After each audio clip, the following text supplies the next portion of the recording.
Assalamualaikum warahmatullahi wabarakatuh. Pada pagi hari ini kita akan belajar tentang bangun segi banyak. KD 3.8 menjelaskan segi banyak beraturan dan segi banyak tidak beraturan. KD 4.8 mengidentifikasi segi banyak beraturan dan segi banyak tidak beraturan. Tujuannya apa? Supaya kalian bisa membedakan antara segi banyak beraturan dan segi banyak tidak beraturan. Bisa mengelompokkan segi banyak beraturan dan segi banyak tidak beraturan. Meskipun kita tidak bisa bertatap muka secara langsung, tetapi Bu Reni harapkan kalian semua bisa belajar dengan semangat untuk meraih cita-cita kalian. Nah, yang pertama, sekarang kita belajar tentang pengertian segi banyak. Apa sih segi banyak itu? Segi banyak adalah bangun datar yang semua sisinya berupa garis lurus. Contohnya segitiga ini. Lah, bangun datar segitiga semua sisinya berupa garis lurus. Nah, itu yang dinamakan bangun segi banyak. Garis sisinya itu saling berhubung sehingga membentuk sudut. Ya. Jika sisinya ada yang berupa garis lengkung, contohnya seperti ini, yaitu setengah lingkaran, maka tidak termasuk segi banyak. Kemudian ciri-ciri segi banyak. Ciri-ciri segi banyak yang pertama adalah berbentuk kurva tertutup. Dikatakan kurva tertutup itu adalah semua sisinya itu saling berhubungan, tidak ada yang terbuka, semuanya membentuk sudut. Ya, contohnya seperti di gambar di samping kalian simak ini. Nah, contohnya.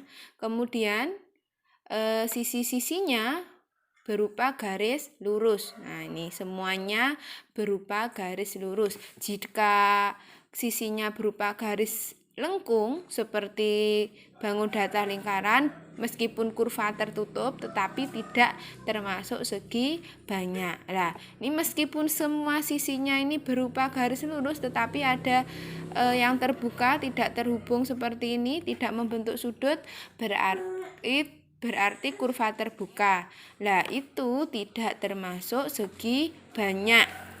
Contoh bangun segi banyak, nah ini yaitu segitiga, segi 4, segi 5, dan segi 6. Segi 4 itu adalah bangun datar yang memiliki 4 sisi. Contohnya persegi, persegi panjang, layang-layang, trapesium, belah ketupat, jajar genjang, banyak lagi contohnya.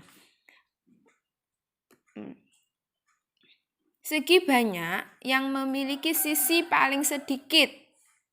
Paling sedikit, berarti tidak ada lagi di bawahnya, yaitu segi 3. Karena bangun datar segitiga itu sisinya ada 3. Kalau sisinya ada 2, otomatis kan kurva terbuka. Jadi tidak termasuk segi banyak. Berdasarkan panjang sisi, nah panjang sisi ya, dan besar sudutnya, segi banyak dibagi menjadi 2, yaitu yang pertama segi banyak beraturan. Apa sih pengertian dari segi banyak beraturan? Yaitu segi banyak yang semua sisinya sama panjang dan semua sudutnya sama besar. Sama panjang itu berarti jika panjang sisinya 3 cm, semuanya 3 cm. Semua sudutnya sama besar berarti setiap sudutnya itu besarannya sama. Misalkan 60 derajat berarti semuanya 60 derajat. Sekarang kita lanjut yang bagian kedua. Nah, ini contoh segi banyak contoh segi banyak beraturan, yaitu segitiga sama sisi, persegi, segi 5 beraturan, segi 6 beraturan. Sekarang yang kedua, segi banyak tidak beraturan. Segi banyak tidak beraturan yaitu segi banyak yang sisi-sisinya tidak sama panjang dan sudut-sudutnya tidak sama besar. Contohnya persegi panjang, kemudian layang-layang, segitiga siku-siku, segitiga sembarang, trapesium. Nah, ini contoh gambarnya ya, gambar contoh segi banyak beraturan dan segi banyak tidak beraturan. Segi banyak beraturan nih, segitiga sama sisi, persegi, segi 5 beraturan, segi 6 beraturan, segi 8 beraturan, bintang. Nah, ke-6 bangun datar ini, contohnya ini, semua sisinya itu sama panjang. Sudutnya ini juga sama besar. Contohnya segitiga sama sisi ini sudutnya setiap sudut ini 60 derajat. Kalau persegi setiap sudutnya ini 90 derajat. Kemudian contoh segi banyak tidak beraturan. Yang pertama segitiga sama kaki. Segitiga sama kaki itu kedua sisinya yang sama. Nah, yang alasnya, panjang alasnya ini tidak sama. Kemudian yang kedua jajar genjang. Kemudian segitiga siku-siku, persegi panjang. Meskipun persegi panjang ini setiap sudutnya itu 90 derajat, tetapi panjang sisinya itu tidak sama.